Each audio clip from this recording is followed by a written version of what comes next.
사도행전 6장 1절에서 7절 말씀. 저와 여러분들이 한 절씩 교독하겠습니다. 저부터 읽겠습니다. 그때 제자가 더 많아졌는데 헬라파 유대인들이 자기의 과부들이 매일의 구제에 빠짐으로 히브리파 사람을 원망하니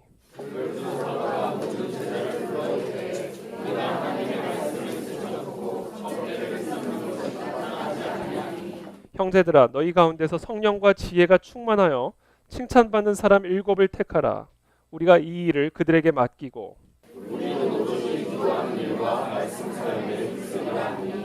온 무리가 이 말을 기뻐하여 믿음과 성령이 충만한 사람 스데반과 또 빌립과 브로고로와 니가노르와 디몬과 바메나와 유대교에 입교했던 안디옥 사람 니골라를 택하여 함께 읽겠습니다. 하나님의 말씀이 점점 왕성하여 예루살렘에 있는 제자의 수가 더 심히 많아지고 허다한 제사장의 무리도 이 도에 복종하니라. 아멘. 2017년 한 해 저희 교회 표어가 저기 왼쪽에 보시면 뭐라고 되어 있죠? 말씀과 기도입니다. 말씀과 기도가 올 한 해 2017년에 저희 교회 표어고 뭐 계속해서 집중해야 할 부분이긴 하지만 그러나 우리가 첫 창립 예배 후 첫 해를 맞이하는 우리 교회 표어로서 이보다 더 적절한 표어는 없다라고 저는 생각을 합니다. 말씀과 기도라는 제목으로 오늘 함께 말씀을 나누겠습니다.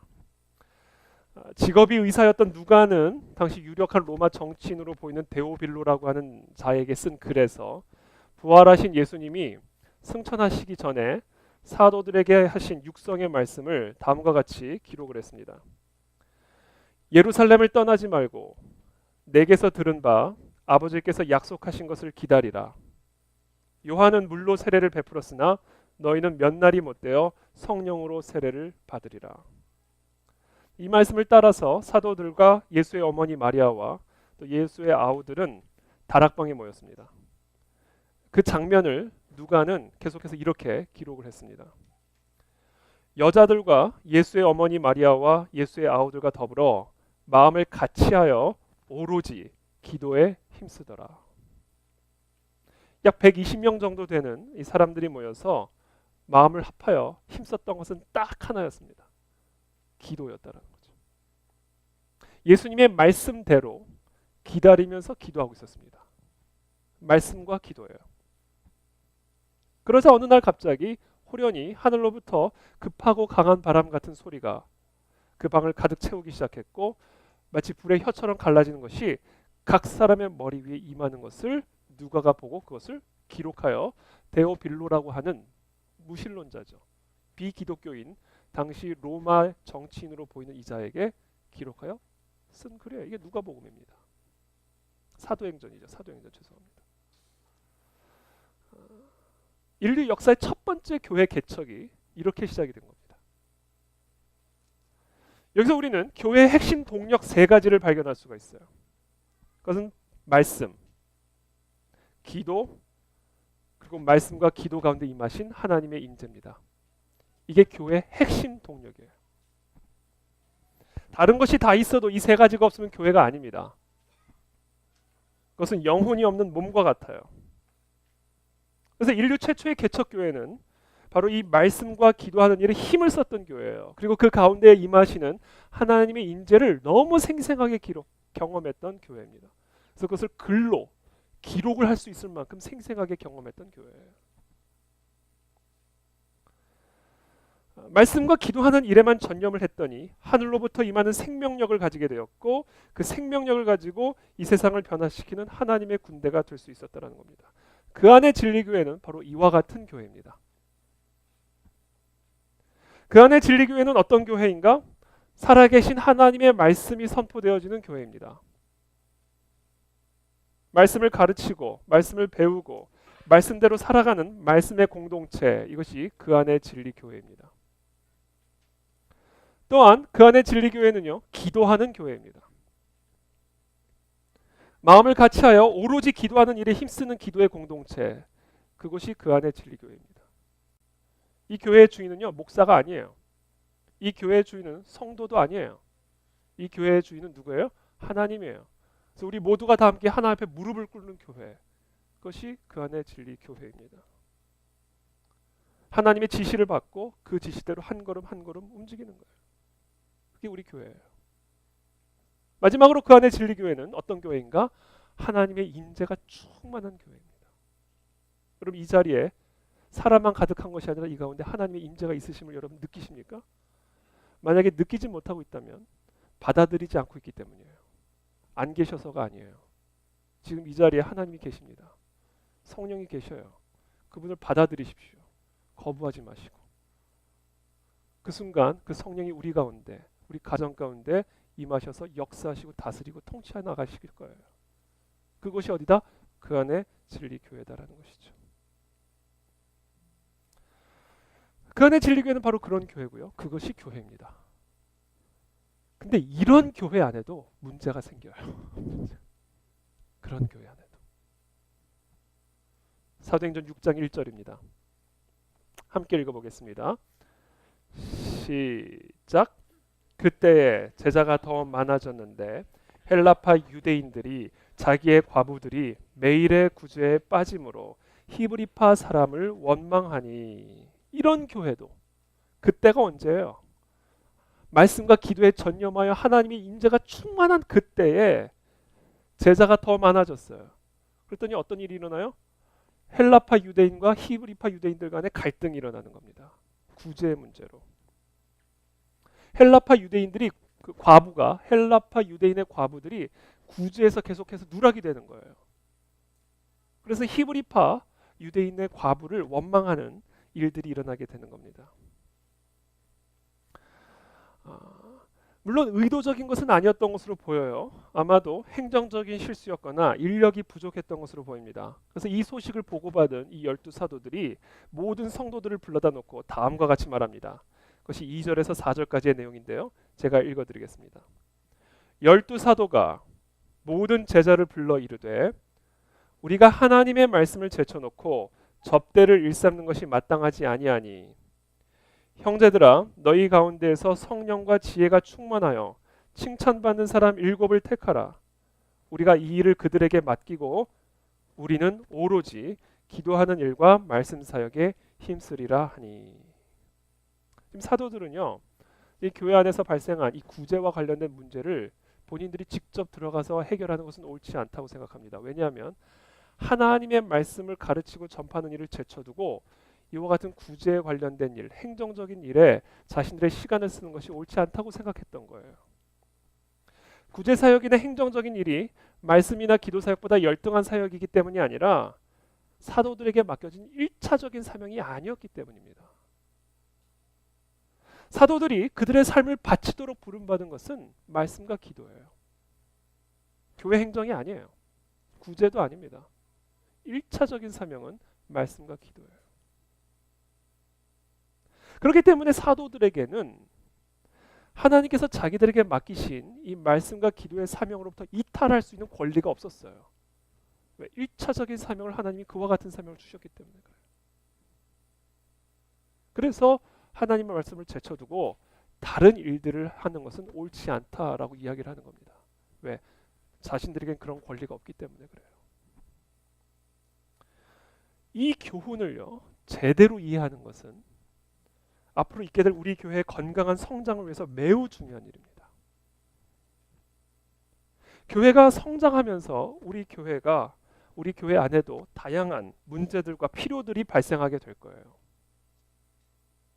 그와 같은 상황에 이르렀을 때 오늘 본문은 우리가 반드시 기억해야 할 아주 중요한 교훈을 가르쳐 줍니다. 하나님의 말씀을 제쳐놓고 접대를 일삼는 것이 마땅하지 아니하니라.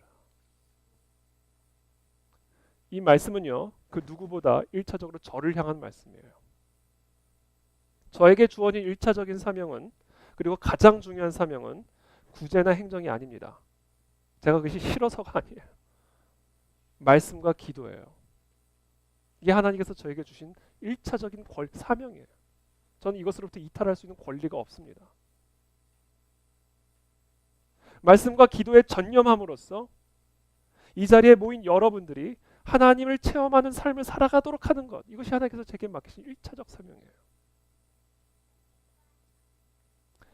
그러나 동시에 이 말씀, 하나님의 말씀을 제쳐두고 접대를 일삼는 것이 마땅하지 않다라는 이 말씀은 저에게 주시는 말씀일 뿐 아니라 지금 여러분들에게도 주시는 말씀입니다. 앞으로 우리 교회 안에 여러 문제와 필요들이 발생할 때 저로 하여금 하나님의 말씀을 제쳐놓고 접대를 일삼게 해서는 안 된다는 것을 여러분들도 기억해 주셔야 돼요. 여러분들도. 그래서 사도들이 자신의 제자들에게 다음과 같이 제안하는 겁니다. 3절부터 형제들아 너희 가운데서 성령과 지혜가 충만하여 칭찬받는 사람 7을 택하라. 우리가 이 일을 그들에게 맡기고 우리는 오로지 기도하는 일과 말씀 사역에 힘쓰리라 하니 온 무리가 이 말을 기뻐하여 믿음과 성령이 충만한 사람 스데반과 또 빌립과 브로고로와 니가노르와 디몬과 바메나와 유대교에 입교했던 안디옥 사람 니골라를 택하여 사도들 앞에 세우니 사도들이 기도하고 그들에게 안수하니라. 우리는 여기서 아주 중요한 원리 하나를 발견하게 됩니다. 바로 위임과 집중의 원리예요. 일반 제자들 가운데 7사람을 택해서 그들에게 교회의 여러 일들을 위임을 시키고 사도들은 오직 기도하는 일과 말씀 사역에 집중하겠다는 거예요. 이것이 교회 임직의 기원입니다. 교회 임직의 기원. 초대교회 안에 사람들이 많아지면서 다양한 문제와 필요들이 발생하자 사도들은 자신들의 1차적인 사명을 위해서 다른 일들을 감당할 수 있는 성령과 지혜가 충만한 일반 성도들을 세워서 그 일을 감당하게 했어요. 그리고 사도들은 말씀과 기도에 전념했다. 이것이 초대교회 성장의 비결이요 원리였어요. 이것을 우리가 기억해야 됩니다. 그래서 저는 이 본문을 묵상하는 가운데 하나님께서 저와 우리 교회에게 다음에 3가지 메시지를 주시고 있다라고 들었습니다. 첫 번째, 교회의 성장을 대비하라. 2017년 저와 여러분들은 교회의 성장을 대비하셔야 됩니다. 이 말은 곧 성장으로 인한 문제들을 대비해야 한다는 말이에요. 이게 대비되어 있지 않으면 우리 교회는 흔들릴 수밖에 없을 거예요. 다양한 사람들이 모이면서 뜻하지 않은 갈등이 일어날 수가 있습니다. 사람들이 모이면서 행정적인 어려움이 발생할 수도 있어요. 사람들이 모이면서 다양한 사역들이 일어나고요. 그래서 오히려 말씀과 기도에 소홀해지는 일들이 일어나게 될 수도 있어요. 그래서 교회가 성장하면서 좋은 점도 물론 있겠지만 그만큼 어려운 문제들도 일어나게 될 거예요. 그러므로 그것을 각오하고 대비하라. 이것이 하나님께서 저에게 주신 말씀입니다. 두 번째,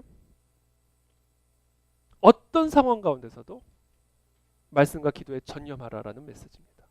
어떤 상황에서도. 이걸 여러분 진지하게 기억하셔야 돼요.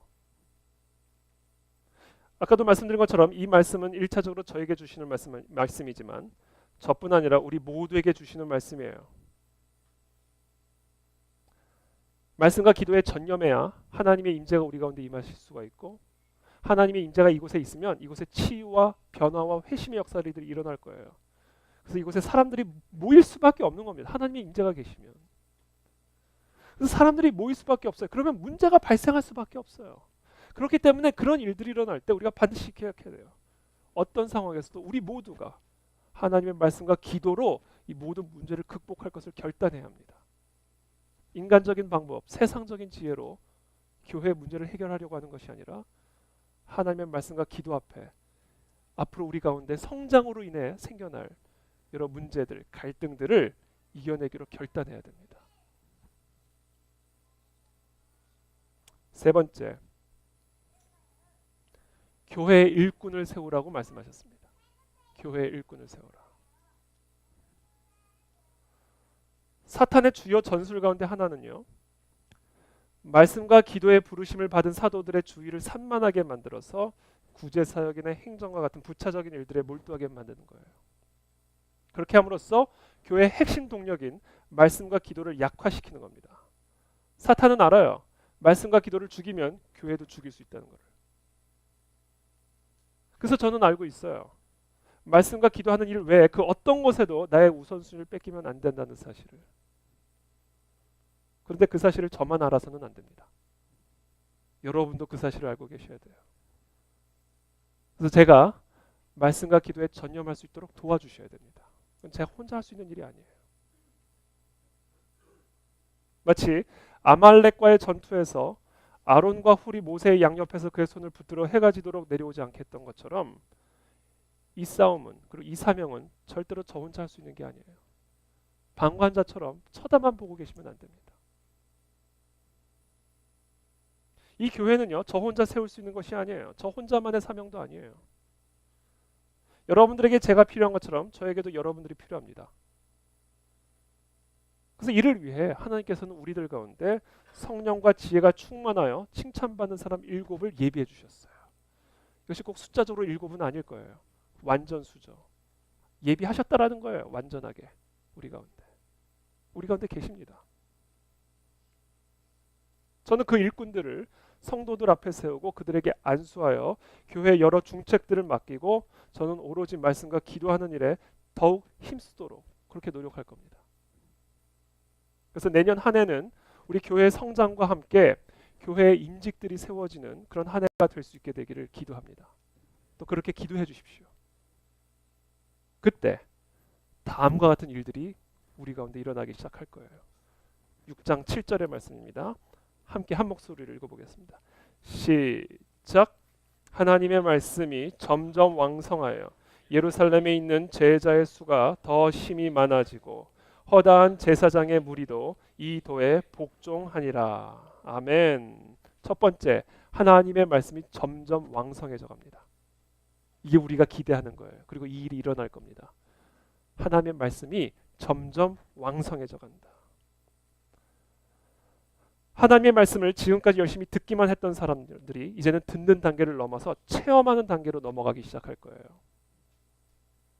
하나님의 말씀을 머리로 이해하려고만 노력했던 사람들이 이제는 그 말씀을 온몸의 전율로 경험하고 이해하는 단계로 넘어가게 될 겁니다. 이것이 하나님의 말씀이 점점 왕성해졌다는 것의 의미예요. 그 단계로 우리가 넘어가야만 합니다. 두 번째, 제자의 수가 더 힘이 많아지고 살아있는 하나님의 말씀은 어둠을 빛으로 바꿀 수 있는 능력이 있고 묶여있는 자들을 자유케 하는 힘이 있습니다. 그래서 이 능력을 경험한 사람은 그와 같은 처지에 놓여있던 사람들을 데리고 오게 되어 있어요. 반드시. 왜 우리가 맛있는 음식점만 가도 자녀들 데려오고 싶고 애인 데려오고 싶고 부모님 데려오고 싶잖아요. 똑같은 원리예요. 이 교회 안에서 그와 같은 강력한 말씀의 능력을 경험하면 그 능력이 필요한 자들을 데려오게 되어 있어요. 마치 요한이 안드레를 데려오고 안드레가 베드로를 데려왔던 것처럼 그리스도의 능력을 경험했던 귀신 들렸던 자, 혈루병 앓았던 자들이 그와 같은 자들을 예수께로 데리고 나왔던 것처럼 그와 같은 역사들이 일어나게 돼 있어요. 그래서 제자들의 수는 늘어날 수밖에 없습니다.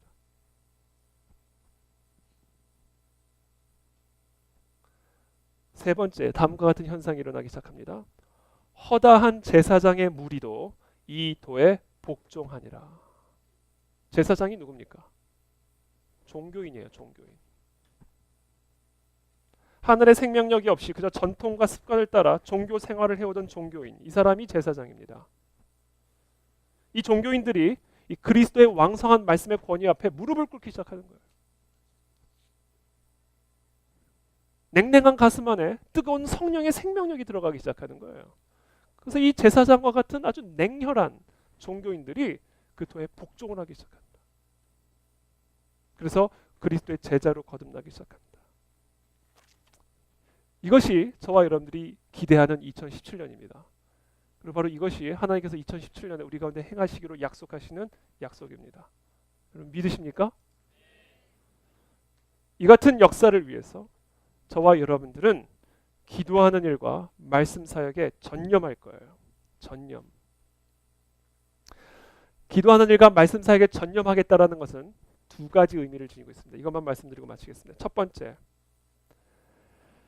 말씀을 연구하고 제가 말씀을 연구하고 가르치는 일에 힘을 쓰고 여러분을 위해서 기도하는 일에 전념하겠다는 것을 의미하는 거예요. 제가 그 결단으로 제가 3일 금식하는 겁니다. 제가 3일 금식하는 건요 30일 금식하는 거예요. 저는 밥 없이는 못 사는 사람입니다. 제게 있어서 3일 금식은 30일 금식이나 마찬가지라고 받아주시면 정말로 감사하겠습니다. 그 결단이에요. 말씀과 기도에 전념하겠다라는 제 결단. 하나님 앞에서 결단입니다. 그래서 제가 말씀과 기도에 전념하겠다는 그와 같이 전념하겠다는 거예요. 두 번째, 동시에 여러분들에게 그렇게 말씀을 읽고 기도하도록 종용하겠다라는 의미예요. 제가 말씀과 기도에 전념하겠다라는 이야기는 제가 말씀과 기도에 전념할 뿐 아니라 여러분들도 말씀과 기도에 전념하도록 제가 종용하겠다라는 얘기입니다. 전념하여. 욕을 먹더라도, 짜증이 나더라도, 이모티콘으로 얼굴이 붉은 화가 난 악마의 모습을 보낼지라도 하겠다는 거예요. 그래서 성경 통독을 시작하는 겁니다. 우리가 꼭 한번 하자는 거죠. 가스펠 프로젝트, 양육 프로그램도 시작할 거예요. 2월부터. 하나님의 말씀을 창세기부터 요한계시록까지 총 12권의 교재가 있습니다. 한 권 한 권 띄어나갈 겁니다. 화요일 저녁에. 윌버포스 아카데미, 성경적 세계관 학교죠. 하나님의 말씀을 연구할 뿐 아니라 이 말씀을 통해 어떻게 세상을 바라볼 것인가. 이 세상의 주인, 이 세상 역사의 주인이 사람이 아니라 하나님이라면 세상을 바라보는 관점이 달라질 수밖에 없는 거예요. 이 세상에서 일어나고 있는 역사를 바라보는 관점이 달라질 수밖에 없는 거예요. 왜? 이 나라 이 민족의 역사의 주인은 사람이 아니라 하나님이니까. 그걸 우리가 가져야 됩니다. 그래야 그 흐름에 우리가 타죠. 그 일에 동참할 수가 있죠. 하나님이 일하시는데 사람의 관점을 가지고 자꾸 이야기를 하면 그 일에 쓰임을 받을 수가 있겠습니까? 윌버포스 아카데미 할 겁니다. 참고로 윌버포스 자꾸 월버포스 그러시는데 월버포스 아니에요. 윌버포스예요. 저 그럴 때마다 제가 속상해요. 월버포스가 어디 있습니까? 윌버포스. 윌리엄 윌버포스예요. 순모임도 기도 가운데 준비하려고 합니다. 순예배도. 수요 저녁 기도회 끊임없이 할 겁니다. 토요 기도회, 토요 새벽 기도회도 계속 할 거예요. 그래서 결론적으로 제가 말씀과 기도에 전념하겠다는 이야기는 여러분과 함께 그렇게 하겠다는 얘기예요. 이게 오늘 설교의 결론입니다. 할렐루야. 아멘. 그런 2017년을 저와 여러분이 맞이하게 되기를 축복합니다.